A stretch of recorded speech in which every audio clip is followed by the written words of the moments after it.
Viva Voz, com Vera Magalhães.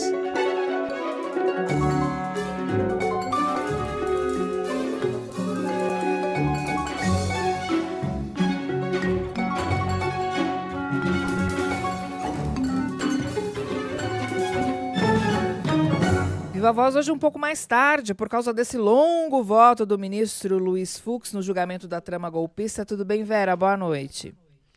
Oi, Débora. Oi, Carol. Boa noite para vocês, para os ouvintes, para quem está nos assistindo e para quem ainda está conseguindo acompanhar o voto do ministro Fux, que já fala no tempo bruto por mais de 9 horas, né? Oi, Vera. Boa noite. Então vamos pedir para a Isis Tassarini tentar fazer um resumo, ou na verdade ela não vai fazer um resumo de todo esse voto, mas da análise da conduta do ex-presidente Jair Bolsonaro, que é dele que o ministro Luiz Fux está falando nesse momento. Oi, Isa, boa noite. Oi, Débora, muito boa noite. Olha, o ministro Luiz Fux já fala por 1 hora só em relação ao réu Jair Bolsonaro, o ex-presidente. E ele começou falando que precisava fazer uma divisão das ações, né? Aquelas realizadas quando Bolsonaro ainda era presidente da República e outros atos depois que ele deixou o governo. Ele frisou que durante o mandato não se poderia condená-lo pelo crime 359-L do Código Penal, que é a abolição violenta do Estado Democrático de Direito, porque isso pressupõe a prática de remover o mandatário do cargo ocupado. Fux também fez uma fala de que condená-lo por um chamado autogolpe seria abrir um precedente gravíssimo e seria um precedente perigoso de responsabilização dos agentes políticos. Fux também falou que o 8 de janeiro foi fruto de uma estratégia sistemática com discurso de incentivo à ruptura institucional e que, no entanto, ele frisa que não há amparo de considerar alguém, né, condenar alguém por meses ou anos, responsabilizando essa pessoa por atos de terceiro, que não possui qualquer relação com uma simples fala genérica de ato de ruptura institucional.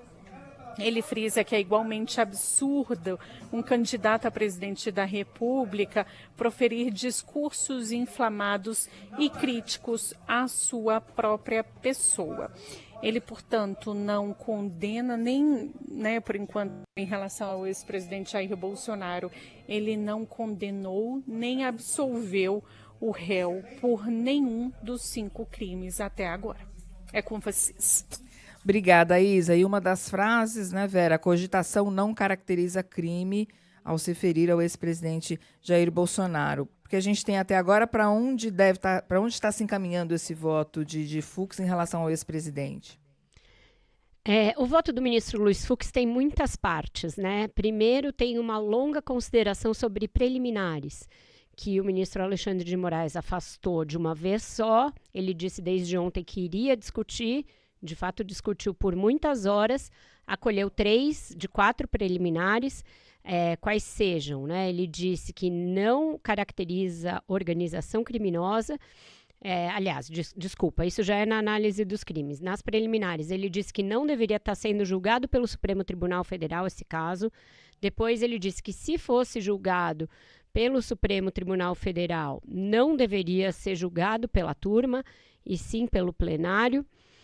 Acolheu mais uma preliminar, que agora eu não estou lembrando qual foi, porque parece que já faz uns 2 anos, e depois não acolheu a preliminar de pedir a nulidade da delação do tenente-coronel Mauro Cid, que era aquela que ele dava toda a pinta de que iria acolher, porque ele vinha fazendo muitas críticas a essa delação. Aí ele causou outra surpresa quando ele aceitou.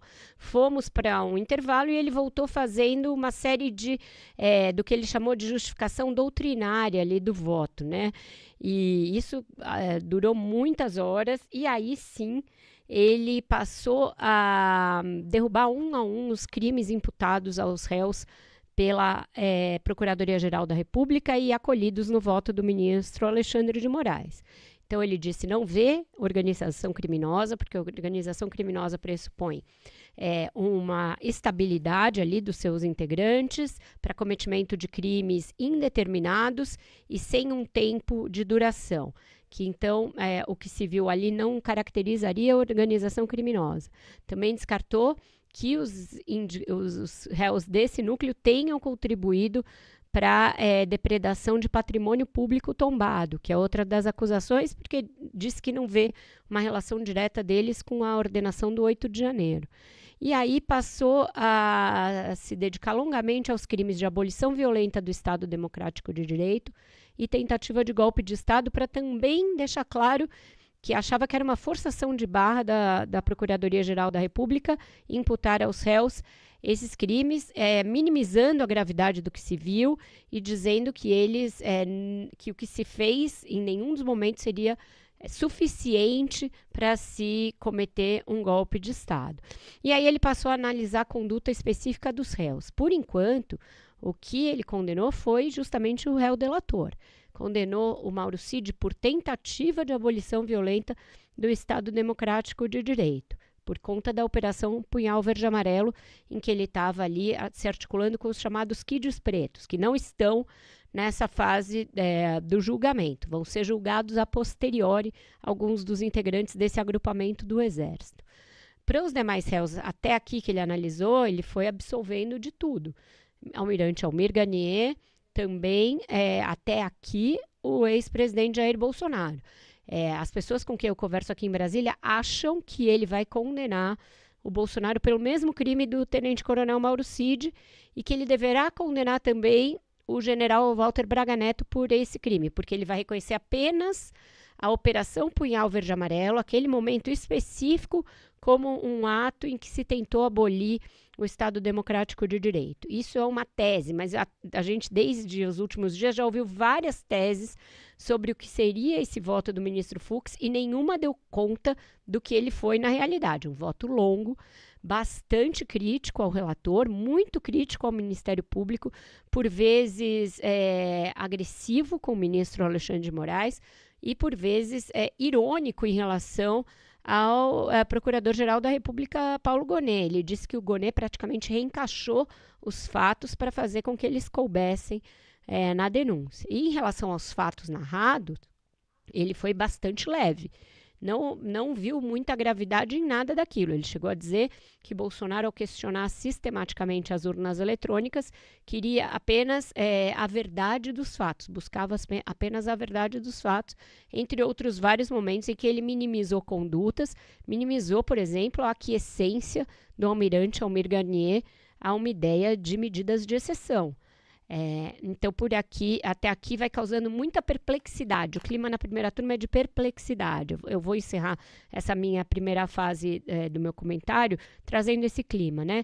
Tinha o tal acordo para que não houvesse apartes e interrupções, que os ministros estão respeitando religiosamente, não fizeram nenhuma parte ao longo dessas muitíssimas horas, mas ainda assim eles demonstram contrariedade em gestos. Por muitos momentos, o Alexandre de Moraes encarou fixamente o Fux com uma cara bem feia, fechou a cara, balançou negativamente a cabeça. O ministro Flávio Dino demonstra a mesma impaciência em muitos momentos, ele é muito eloquente ali na sua expressão corporal, mas os demais muito contidos, muito circunspectos, e são justamente os que ainda têm de votar, né? Então, Zanin e Carmen Lúcia, muito contidos no gestual, nas reações, evitando até contato visual. Em vários momentos o Fux se referiu à ministra e ela não fez nenhum sinal de aquecer ou de negar. Se manteve como uma esfinge ali.